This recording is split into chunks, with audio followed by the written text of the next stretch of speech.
भारत ने हाल ही में 14 जुलाई को चंद्रयान 3 लॉन्च किया, जबकि 11 अगस्त को रूस ने भी अपना मून मिशन लूना 25 लॉन्च किया। रूस ने 47 साल के बाद चांद पर अंतरिक्ष यान भेजा है। जानकारी के अनुसार लूना 25 चंद्रयान 3 से भी पहले 21 या 22 अगस्त को चांद की सतह पर उतरेगा।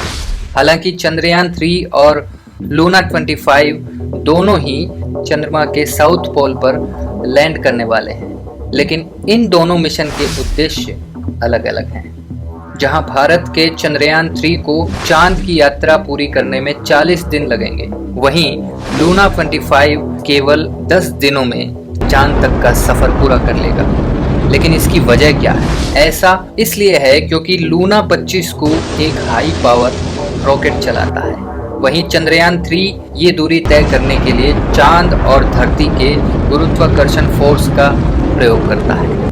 भारत और रूस दोनों के मिशन का उद्देश्य चंद्रमा के साउथ पोल पर लैंड करना है। देखा जाए तो बचपन में सुनी कहानी की तरह चांद की रेस में लूना 25 खरगोश की रफ्तार से आगे बढ़ रहा है। दोस्तों, लूना 25 और चंद्रयान 3 में काफी अंतर है। आइए इस बात पर प्रकाश डाला जाए कि भारत और रूस के ये मून मिशन एक दूसरे से किस तरीके से अलग हैं। पॉइंट नंबर 1, भारत का चंद्रयान 3 गुरुत्वाकर्षण बल पर ज्यादा निर्भर है। लॉन्च के बाद इसे अर्थ की एलिप्टिकल ऑर्बिट में स्थापित किया गया। ये उसी कक्षा में एक ही रास्ते पर चक्कर काटता रहा। उसके बाद इसरो के साइंटिस्ट ने कुछ मैनूवर्स के जरिए चंद्रयान 3 का ऑर्बिट बढ़ाया और इसी तरीके से धीरे धीरे चंद्रयान 3 को धरती से दूर धकेला गया और फिर इसे चंद्रमा की कक्षा की ओर गाइड किया गया। चंद्रमा की कक्षा में पहुंचने के बाद ठीक वैसे ही अब धीरे धीरे चंद्रयान 3 को चांद की ओर धकेला जा रहा है। इस प्रक्रिया की वजह से रॉकेट का ईंधन कम खर्च हो रहा है और पृथ्वी जिस स्पीड में अपनी धुरी में घूमती है उसका फायदा चंद्रयान 3 को मिला है। भारत ने पहले के 2008 और 2019 के मून मिशन चंद्रयान 1 और 2 में भी यही तरीका अपनाया था। अब बात करें लूना 25 की, तो बता दें लूना 25 में बहुत ही हाई पावर रॉकेट लगा है जिसका नाम है सोयूज 2.1 रॉकेट, जो कि ज्यादा ईंधन ले जा सकता है। इस रॉकेट का वजन 313 टन है। 4 स्टेजेस वाले इस रॉकेट ने लूना 25 लैंडर को पृथ्वी के बाहर एक गोलाकार कक्ष में छोड़ दिया।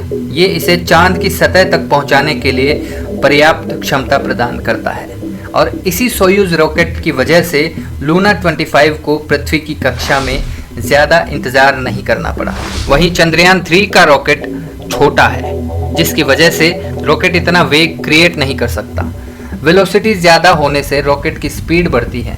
चंद्रयान 3 मिशन के लिए LVM-3 रॉकेट का इस्तेमाल किया गया है और साथ ही रूस का ये मिशन भारत के मिशन के मुकाबले काफ़ी ज़्यादा खर्चीला है, जबकि भारत ने सीमित संसाधनों के साथ अपना मून मिशन लॉन्च किया और लूना 25 की चांद तक की यात्रा सीधी है। वहीं चंद्रयान 3 अलग अलग स्टेजेस के जरिए चांद की सतह पर पहुंचेगा। इसरो ने 14 अगस्त को तीसरी बार चंद्रयान 3 की ऑर्बिट घटाई है। अब चंद्रयान 150 किलोमीटर इंटू 177 किलोमीटर की ऑर्बिट में आ चुका है, यानी चंद्रयान 3 चंद्रमा की उस कक्षा में चक्कर लगा रहा है जहां उसकी चंद्रमा से सबसे कम दूरी यानी कि 150 किलोमीटर और सबसे ज़्यादा दूरी यानी 177 किलोमीटर है। इसरो अब 16 अगस्त को सुबह 8:30 बजे अगला ऑपरेशन परफॉर्म करेगा, जब इसरो के वैज्ञानिक चंद्रयान के थ्रस्टर्स फायर करके उसे 100 बाय 100 किलोमीटर की गोलाकार कक्षा में ले आएंगे। 17 अगस्त को इसरो चंद्रयान 3 के प्रोपल्शन मॉड्यूल को लैंडर से अलग करेगा। फिर 23 अगस्त को शाम करीब 5:30 बजे लैंडर चांद की सतह पर उतरेगा। इससे पहले ऑर्बिट में प्रवेश करते समय चंद्रयान 3 के ऑनबोर्ड कैमरों ने चांद की तस्वीरें भी कैप्चर की थी। इसरो ने अपनी वेबसाइट पर इसका एक वीडियो बनाकर शेयर किया था। इन तस्वीरों में चंद्रमा के क्रेटर्स साफ साफ दिख रहे हैं। मिशन की जानकारी देते हुए इसरो के एक्स पोस्ट में चंद्रयान के भेजे मैसेज को लिखा था, मैं चंद्रयान 3 हूँ, मुझे चांद की ग्रेविटी महसूस हो रही है।